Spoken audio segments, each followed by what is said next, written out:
Hey, everybody, we are back. So, for the last 5 episodes of this Bone Knicks tape and film analysis, we have looked at so many plays. I'm going to run them back while we talk. Um, and we're going to summarize right now all these plays that we saw. We're probably not going to have time to run all of this, but we might. So, something for you to look at while we summarize what we've seen from Bo Nix. Tony, the GM, what are your thoughts, overall thoughts on Bo Nix and what we were just watching? How are you, Charlie? I'm good. There's a lot to work on. We're not going to rate the quarterback 100%. We're going to give you a final rating later on after we do the 6 quarterbacks. The kid's in the best situation in college. He's playing behind the best offensive line in college. He has 2 pro receivers. He has a pro running back. He's in a good system. Is that correct so far, Jeremy? I could agree with that. He also has, he's only throwing the ball 6.9 yards as a depth of target. He's showing us game manager ability. Mm-hmm. I would like to say more. He steps back into a protected pocket the majority of the time. He has very minimal pressure throws. I challenge you all to go look at all his touchdowns. 5 years of football. He's making his throws, protected pocket, minimal pressure. He's not moving his feet. He's not going right or left. Okay, he's not showing any pocket movement. And he's throwing it to a wide open receiver on 99% of his plays. He's also staring down the receiver. Now, this isn't harsh, okay? This is a 1-read quarterback. Could you teach him to do 2 reads? What do you think, Jeremy? Obviously, right? Yeah, there's a possibility. We have that question with almost every quarterback that comes out of college, except for a few. Right. Now, what scares you, Jeremy? I mean, what I said about not seeing pressure, what do you think? That's a concern. I mean, that brings back some bad memories of hearing people like you on my streams complain about all the time a certain player had and not playing elite competition. And I just chose not to listen to it. And it came to fruition in the NFL. Our number 2, our quarterback, was the second pick overall in the draft in 21 and wore number 2 for us for 3 years, just could not play under pressure. Right. You need to see, if you see it in college, especially against higher level competition, that's translatable. If you don't see it, you need to worry big time. You can't blame the kid for being behind the best offensive line in football, obviously. Right. So, but you have to really dig deep, I mean, when you're looking at that. Now, the other thing that worries me is the lack of tight window throws.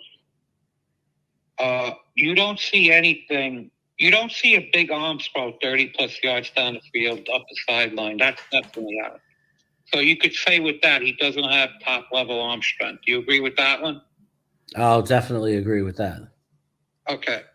Does he have enough touch, enough arm strength to get by in the pros? Yeah.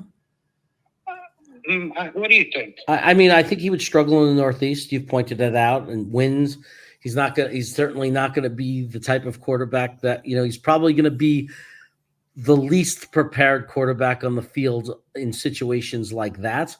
But in most games, he has enough. If he had the other intangibles, arm strength wouldn't be enough alone for me to say he couldn't make it in the NFL as a starting quarterback. Right, but you need to combine it with being able to process, be able to read quickly, correct? A quick release. Right, you have to have the other intangibles. Exactly.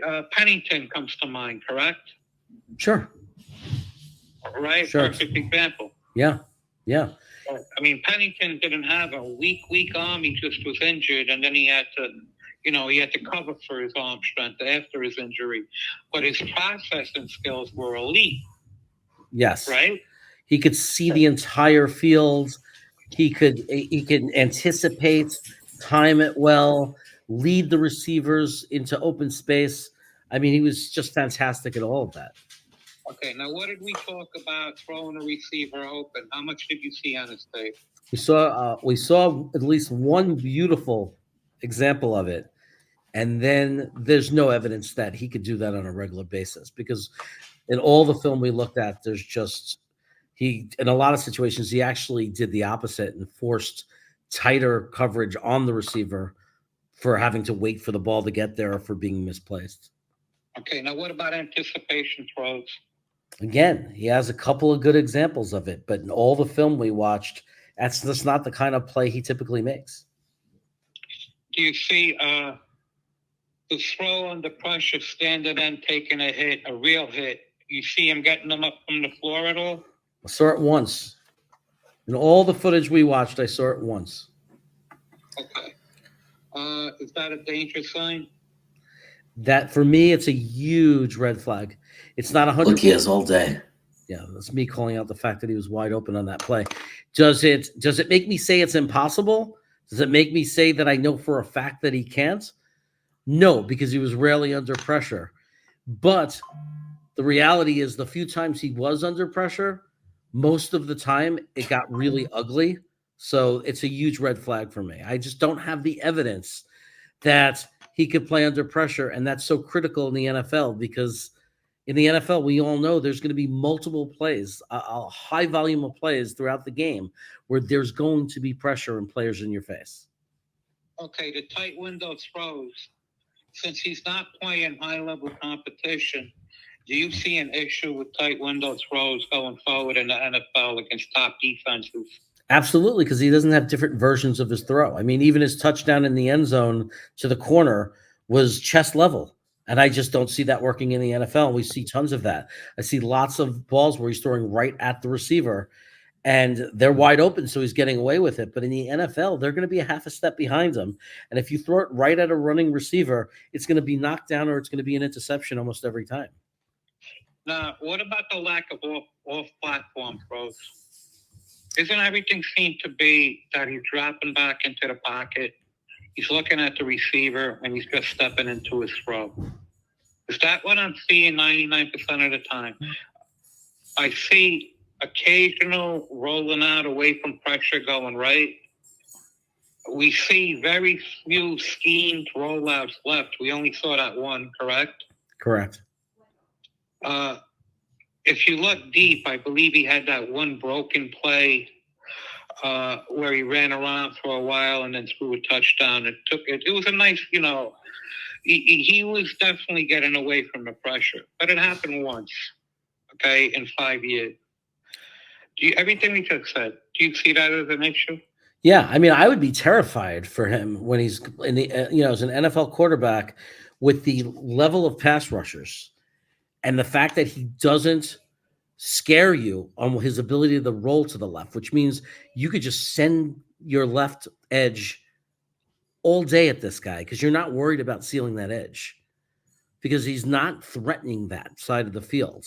So it's even worse. I mean, knowing that the strongest edge on the field is typically lining up on the left side, coming to your blind side, that's pretty scary. Right. Now, we talked about processing, okay? We talked about going through progressions. It's non-existent with this because they're not letting them do it. We did talk about pressure processing, how he has tunnel vision and everything's basically in front of him. Did you notice that? Yeah, absolutely. Like even when he rolls, he's still vertical to the receiver when he makes the throw. So he's rolling with wherever the receiver is going. So many of his passes are vertical passes. They're not going cross field. There's a few, but again, they're usually not very deep. And when they do happen, he has plenty of time and he has wide open receivers. So there's just so little evidence that he really can do anything outside of his comfort zone. Now, his athletic ability, he's a decent runner. He has decent speed, but you're not seeing him show elusiveness, correct? Yeah, I mean, and I don't even think many would claim that was a strength for him.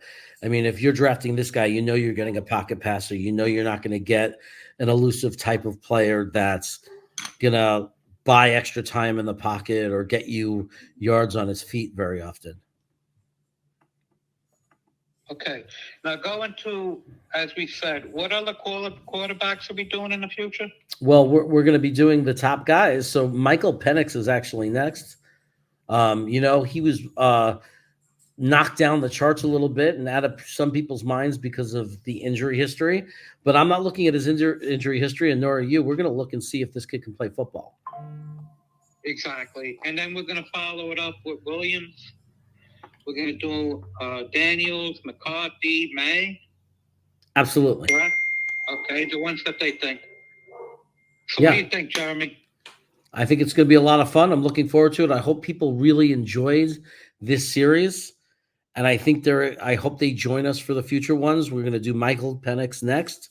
So everybody look out for it. And remember, if you run across this video, if you like these videos, subscribe to the channel because we're going to be doing all different quarterbacks. And we have a lot of future content, salary cap discussions, all kind of discussions to help understand about developing a football team.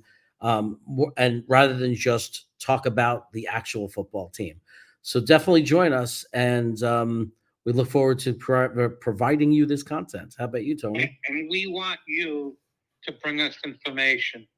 We want to hear your comments on what we're saying. We want to hear, mention throws that we're missing. Anything that could prove that this kid could play in the NFL, we want to know. We want an unbiased view of him. Correct? That's correct.